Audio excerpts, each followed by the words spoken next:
combination you should avoid are DXM and MDMA.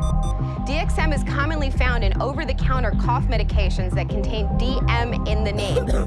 MDMA, or Molly, or ecstasy, and DXM can be potentially lethal. Both release serotonin in the brain, and the combination can cause serotonin syndrome. Symptoms include an increase in body temperature, increase in reflexes, tremors, seizures, and muscle breakdown. If you listen to my advice, you'll greatly reduce your risk of winding up in an ambulance such as this one.